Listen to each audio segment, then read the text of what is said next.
foli ni tanuni lase an lamɛnbagaw n'a lajɛbagaw bɛɛ lajɛlen ma minnu sɔgɔlen bɛ an ka kunnafoni siraw la nin waatiw la k'a fɔ aw ɲɛna nin ye malikura jɛmukan kɛnɛ kusikan ye ka bɔ VOA soba kɔnɔna la Washington DC.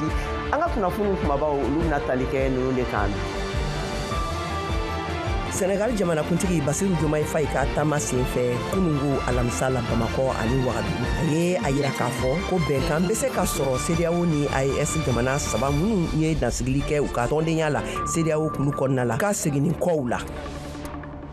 L'Amérique kunu alamisa la jalakili sɛbɛntiyara Donald Trump kan a ka kiiri senfɛ New York kiiriso dɔ kɔnɔ. Nin ye a siɲɛ fɔlɔ ye kiiri bɛ bila l'Amérique jamanakuntigi kɔrɔ kan. A kɛra waleya gɛlɛnba ye nafolotigiba in bolo la min ma sɔn ka jɔ a jalakilikan ninnu kɔrɔ halisa. Nin waati in na ne a bɛ a ka seginniw ɲɛɲiniw bolo ma masayaso kɔnɔna la. A yirala k'a fɔ k'a tɛna a ka cɛbɔya lasa ka kɛ ni Novembre kalo tile 5 kalataw ye min bɛna latɛmɛ a n'a a fadencɛ Joe Biden ni ɲɔgɔn cɛla la hali ni a minɛna k'a don kaso la. An bɛna ne aw ye a kunnafoniw kan ne an ka invité spécial Mamadou Ben Jabate ka bɔ Philadelphie a bɛ an bolo nɛgɛ kan directement na. Kabini lawale la cɛlamɔgɔw de kun jatelen don kosɛbɛ an ka sociétéw kɔnɔna na k'u kɛ mɔgɔw ye minnu tɛ se ka dan muso kelen ma nka an bɛ don min na i ko bi muso furulenw de fɛnɛ ka yɛrɛmabilaw cayalen don k'a sabu kɛ danbelagosi sira caman ye dɛsɛ ni kɔli nana ni minnu ye an ka namuw kɔnɔna la mun de nana ni nin waleya sugu fasuguya ninnu ye an ka kunnafonidila Njayi Sanu ka bɔ Bobojulaso ka sɛgɛsɛgɛliw bɔra a kan an bɛna a lase aw ye jɛmukan kɔnɔna la nin kunnafoni ninnu de bɛna fara an ka laselikɛlaw ka kunnafoni tɔmɔdenw kan ka tɛntɛ aw ye sisan jɛmukan kɔnɔna la. A y'aw bisimila an ka kɛnɛ kan dugu wulila kunu alamisa wulala l'Amérique jamana kɔnɔna la ka d'a kan jamanatigi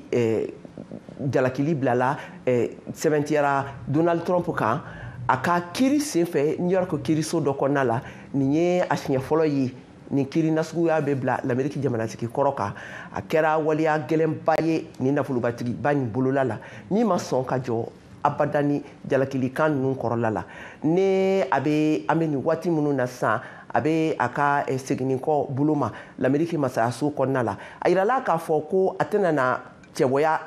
lasa ka kɛɲɛ ni Novembre kalo tile 5 kalataw ye min ka kan ka latɛmɛ ani a fadencɛ Joe Biden ni ɲɔgɔn cɛla la hali ni a kasoladon bɔra a la nka an bɛ waati min na ko sisan a ma labila fɔlɔ. Ka tɛmɛ ne nin sira kelen ninnu ye Donald Trump ɲangira alamisadon na New York kiiriso dɔ fɛ ayiwa a senfɛ jalakilikan ninnu fɛn fɛn min tun bɛ a kan a bɛɛ bilala a kan k'a masɔrɔ k'a ye nafolokun sara yɛrɛjabɔkɛla musoman dɔ ye min bɛ yɛrɛjabɔjaw bɔ a ka yɛrɛkofɔ senfɛ san 2026 wagati ninnu na yaasa ka se ka waleya min a donna ani muso tɔgɔ ni ɲɔgɔn cɛla la ladugu. Mohamed Touré ale ye ɲininkali tɛnkunnen kɛ Abu Dramane Traoré la New York kiiriso baarakɛla don an ka u ka jaabiw lamɛn.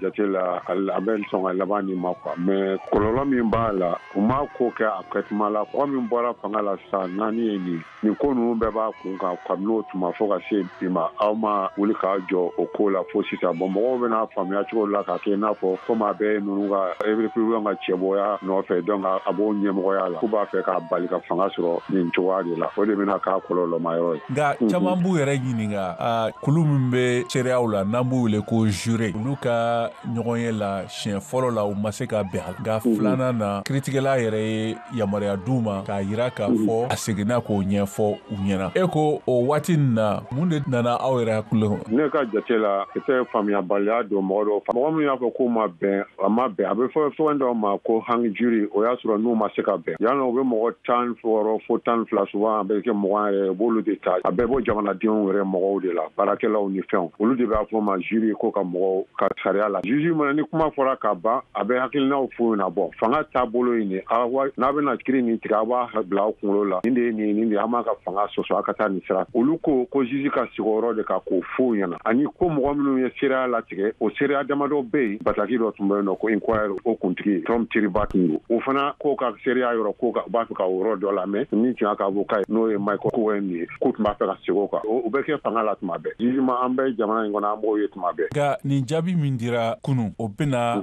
Ameriki yɛrɛ sariya kɛnɛ karaba cogo jumɛn taabolo jumɛn kɔnɔ donnaw nata la ne yɛrɛ ka jate a bɛna ko caman de kɛnɛ karaba parce que ninnu ka fanga dilannen bɛ cogo la taabolo dɔw fɛ ne yɛrɛ ɲininka fili dama caman donnen b'a la hali Jésus kɔnɔntɔn min sigilen bɛ yen nɔ olu bɛ ta u sigi de la u bɛ baara kɛ kun jɔnna pour que mɔgɔ kana se ka taa o wari d'u ma ou bien k'u ka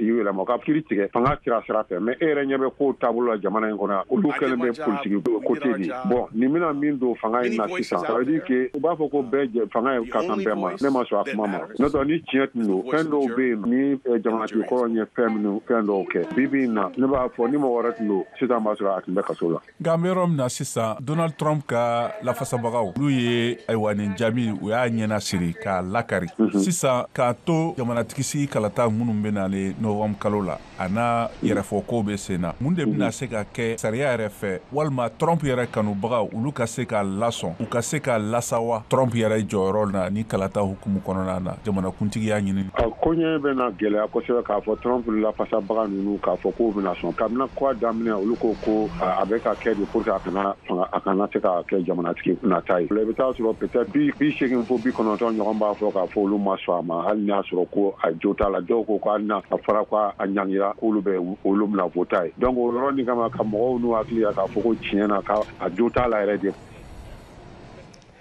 ka kɛɲɛ ni Trump ka nin kiiri jaabi ko ninnu ye l'Amérique masayaso ka hakɛ sariya cakɛda ka kumalatɛmɛ la Yann Sams ale ye laseliw kɛ kunnafoni bataki kɔnɔna na k'a fɔ ko an bɛ jamana ka hakɛ sariyaw labatolu de ka da o kan awa anw bɛ to sariya kɔ kuma tɛ anw bolo k'a fɔ fɛn min ye président Biden yɛrɛ ye ale ma kuma a taabolo kan fɔlɔ Italie jamanakuntigi Ndankan Matteo Salvini min bɛ ladatigi kɔrɔw ka kulu kunna ne a bɛ wele nanzarakan na ko extrême droite ale ye a ka dɛmɛ laseliw kɛ Donald Trump ma ko nin ye politiki kiiri bilalen dɔrɔn de ye a kan a ka fɔ la Moscou fana bɛ u hakilina kelenw kan Kremlin ye a jira k'a fɔ ko nin ye politiki fadenya janfa kɛlɛ dɔrɔn de bilalen ye a kan awa kalo 5 dɔrɔn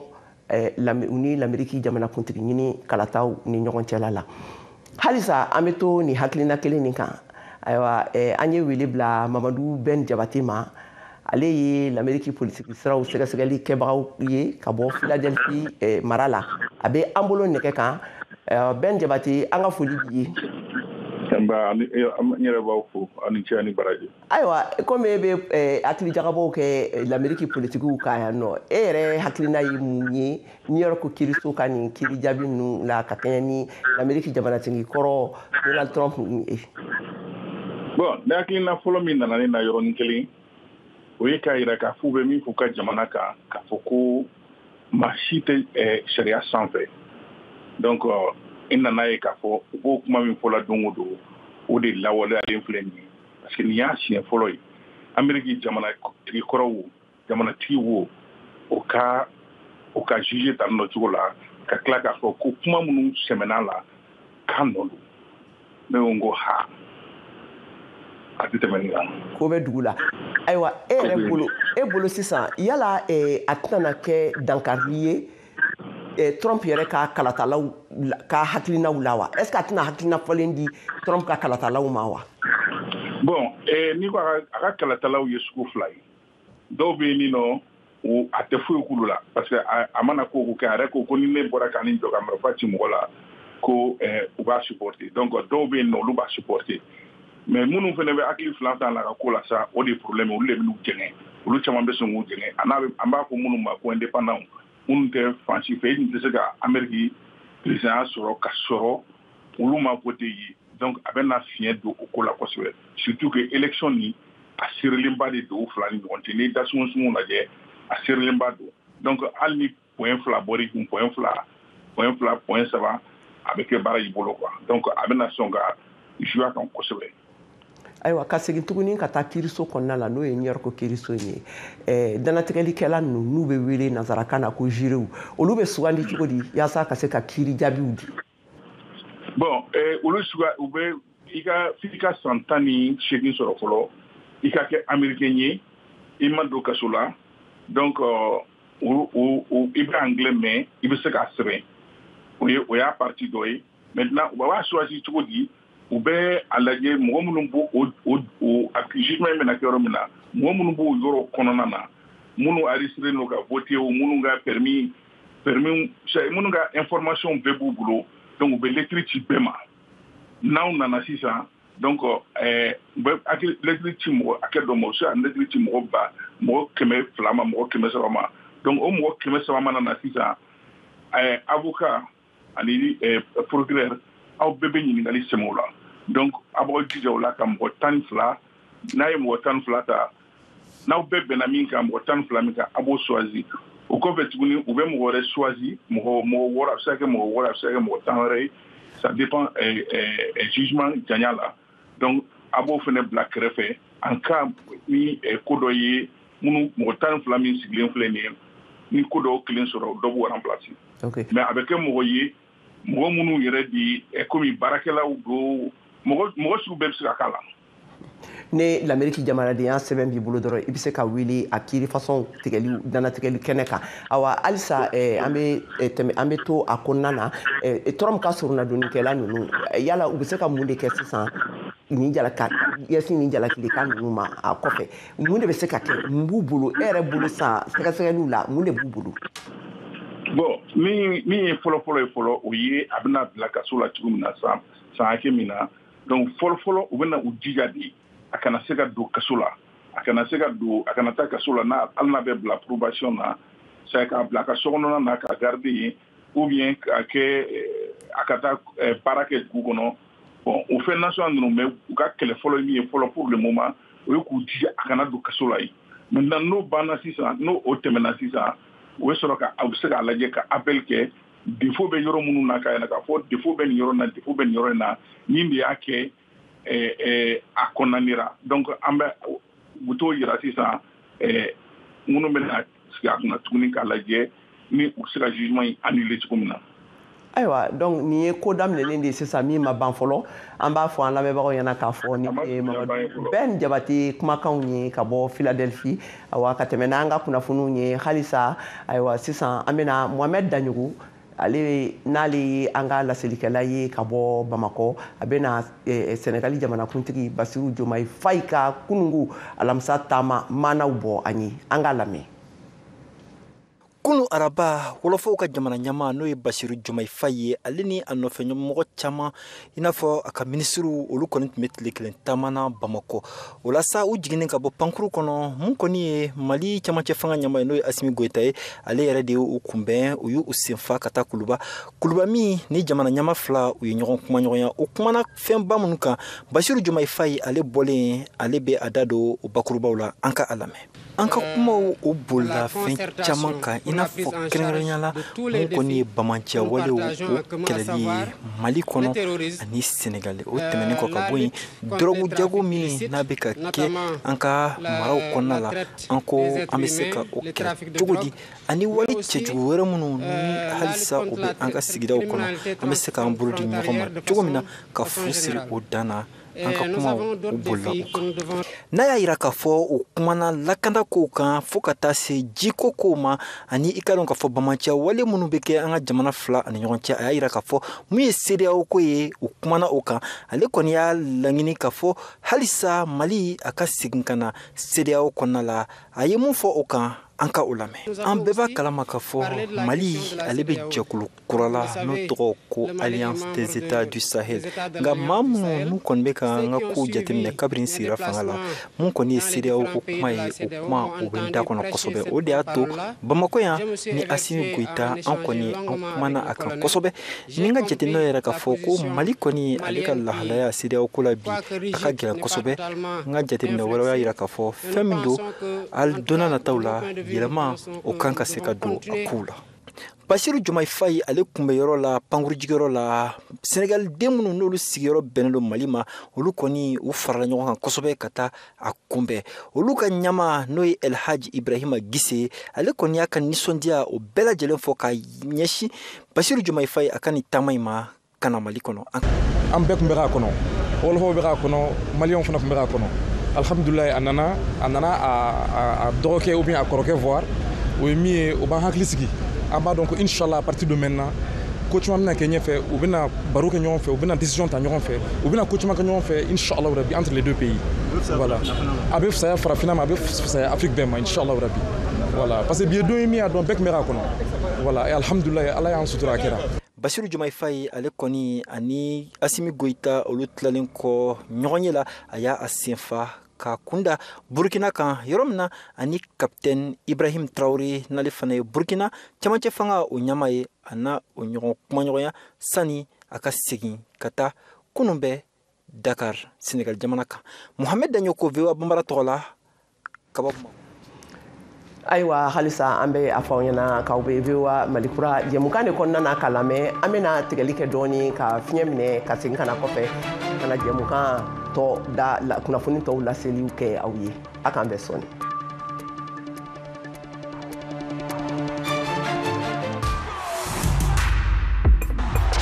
Season 4, rocking with the best.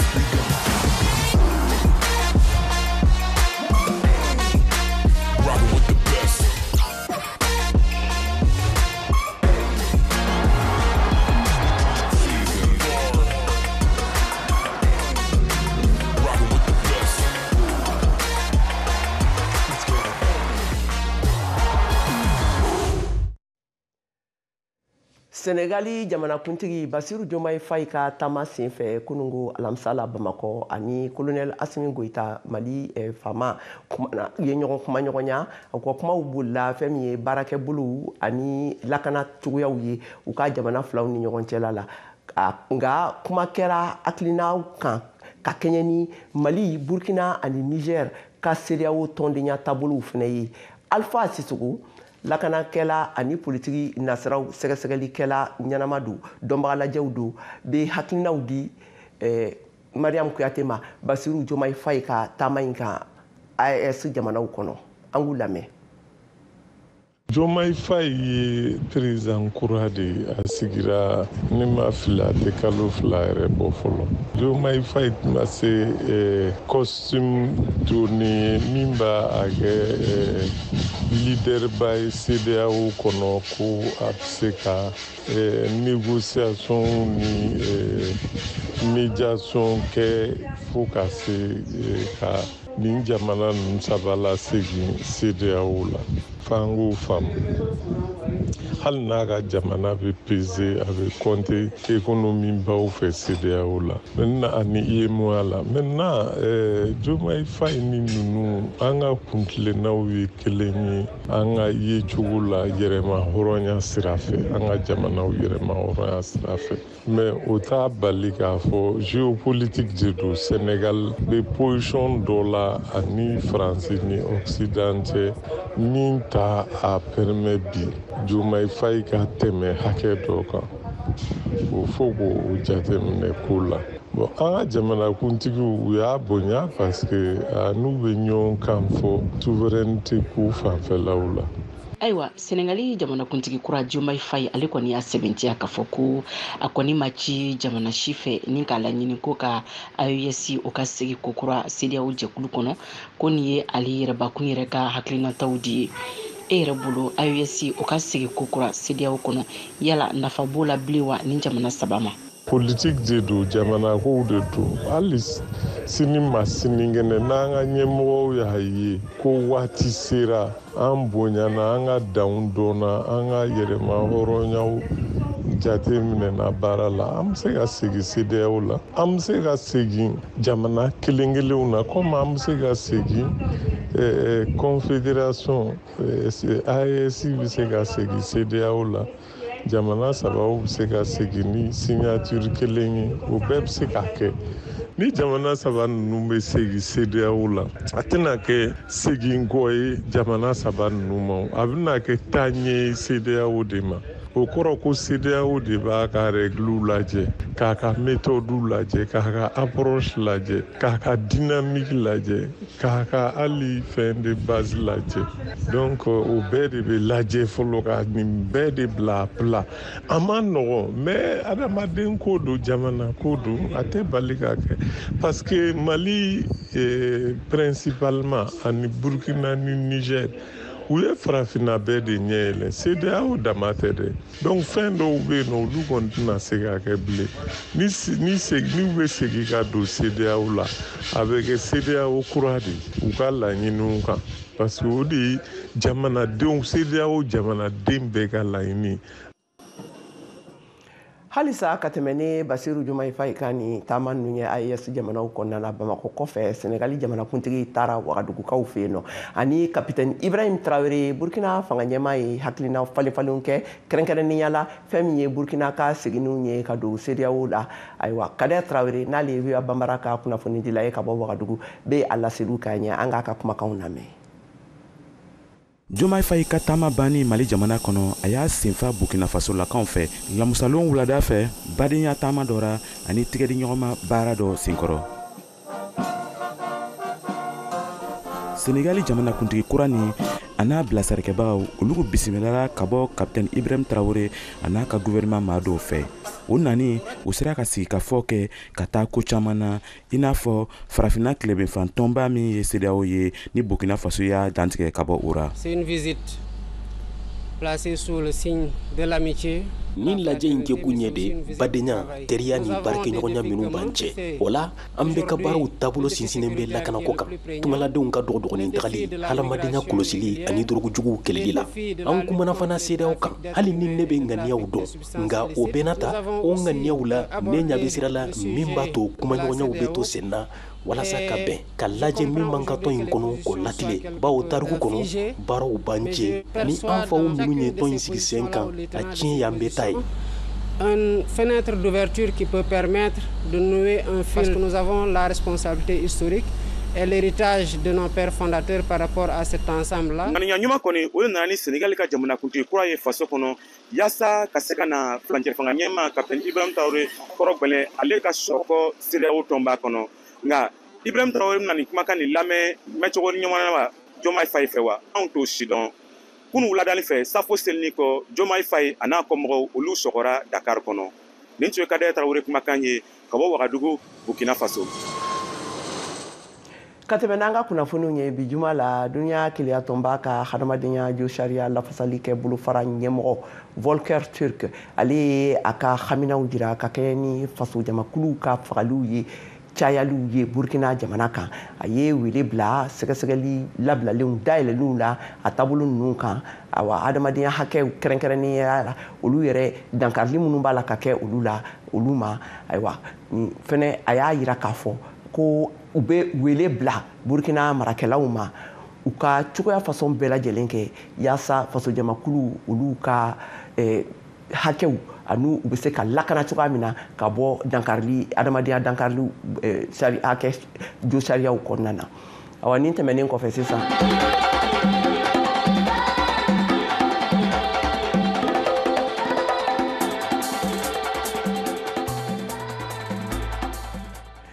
an ka farikolo ɲɛnajɛ kunnafoniw lamɛn Siyaka Tarawele bolo. Senantolanta bunakun kan afe Afrique Football Elite Stade Malien de Bamako bɛ na ɲina san 2024 Coupe du Mali final tan sini sibiri juin kalo tile fɔlɔ san 2024 na Stade Mamadou Konaté la Bamako. Hama Majan afe jalatigi dankan y'a yira ko jɔrɔna tɛ yen. On a match entamé avec beaucoup de sérénité. Voilà, donc on a gagné, qui a essayé de faire histoire qu'on a là, qui a essayé de qualifier Coupe Kafla dans la zone. On a sur Académie Kosovo. Ouais, Académie Kosovo, parce qu'il y avait dans la palmarès qu'on a, on a fait avec un morphologue minier qui a Coupe du Afema. Stade Malien de Bamako ka Coupe du Mali John Kacha a fait du mafin sur le follow. Jorna be Stade de Fanfare, Sekou Sek Bako a fait de Glikramoro.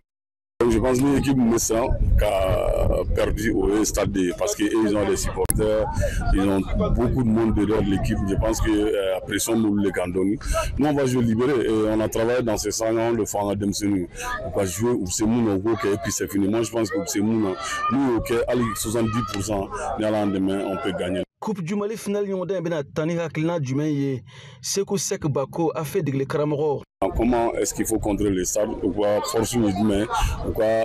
défaut humain on regarde force on en a défaut voilà donc on va beaucoup travailler sur ça. Pourquoi état d'esprit Kaï? État d'esprit Kaï, formidable, il n'y a rien à dire. stade don amsa foko e fan e ka mo bolo wa pas exactement le stade donc c'est comme l'entraîneur du Stade a fait donc il y a chien flanant du ka benina aller et retour là donc je pense que dogolita là quoi le stade donc tout na stade finalement a fait donc mo ni bon temps kanumba là ou kana ou kan demain en fête là programme c'est ka fête du moyen de part et d'autre. Cheikh Fofana, Stade malien de Bamako, c'est dans Tolantana Kafola, la ben Krenkrena au BI, final yon dando. A Bolontan Manon, a te joué na fo championnat avec Jetomna, a te joué na fo meta point d'or no fait. Na meta de Kamachi gagné ka c'est ka trophée taranangaso. Donc na meta trophée no fait, la ben Krenkrena on babulu, la ben Munumbato pour que match ka se ka noyama, anga se ka tanga final gagné ka se ni coupe yangaso. Nyan sa re kono fola ma trophée gagné, ambora ka vice champion de sisa, o kuntanga la nyine mais o kera. Donc no kera ka chance clé mi mambulo pour que se ka sortie africaine sera pour que se ka trophée la na sokono auto chance ni donc kan calendrier ne be star blanc ou blanc gagne Mamoudou Kanemour le Stade malien de Bamako de Karamo ya ira ko barabe sena la ben ba dran ka concentrer aka que sérieusement aka do ka fo fin de bon yemi amanoko pression te koni la pression c'est la rendre le camp un peu mais les joueurs ne vont pas trop mais je sais et je pense que ils sont en train de comprendre quand famille anga sini sibiri nyoda makono VOA Bamara Togola Bamako Siaka Traoré kala Selido.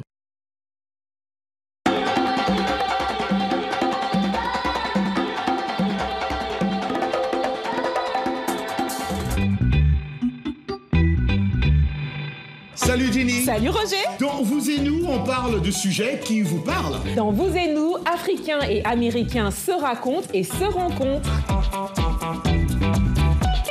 Les dernières tendances mode, mais aussi les gadgets indispensables. Les avancées technologiques, l'entrepreneuriat de jeunes, un pont entre l'Afrique et le Nouveau Monde pour diffuser nos cultures.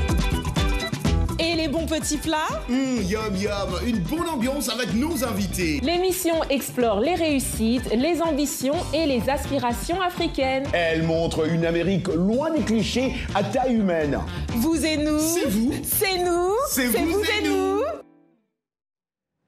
Ayiwa y'a faamuya k'a fɔ ko nin bɛna dansigi kɛ an ka kunnafoniw na bi nka sani an ka wuli an bɛ laseli kɛ aw ye k'a fɔ nin waati in kɔnɔna na sisan nɛgɛ ɲɛ 17 19 tala mana gosi sisan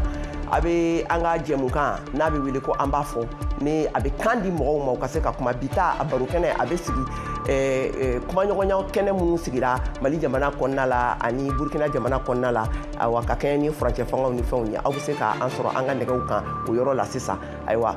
jɛmukan min fɛnɛ filɛ nin n'a bɔlen filɛ a b'a sɔrɔ an ka bɔlɔlɔsirabaw kan n'o ye voabamara.com ye an ka page kan YouTube Facebook Instagram ani an ka page tɔw bɛɛ lajɛlen kan bɔlɔlɔsiraw fɛ awa an bɛ foli kɛ an lamɛnbagaw bɛɛ lajɛlen k'a fɔ aw ni ce aw ka kulomajɔ la a k'an bɛn waati wɛrɛ.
Washington Forum, le rendez-vous hebdomadaire de VOA Afrique à ne pas manquer. Chaque semaine, nous sommes ensemble pour 30 minutes pour décortiquer les grands sujets qui font l'actualité. Avec nos analystes et nos reporters, nous allons au fond des choses. Politique, économie, société, culture. Nous posons le débat et nos analystes sont là pour apporter l'éclairage. Washington Forum, c'est aussi vous, le public. Vous pouvez participer en réagissant au thème de la semaine sur nos réseaux sociaux. La rédaction de VOA Afrique vous donne rendez-vous sur ses chaînes partenaires, son site voaafrique.com et sur ses plateformes numériques pour prendre part à ce forum.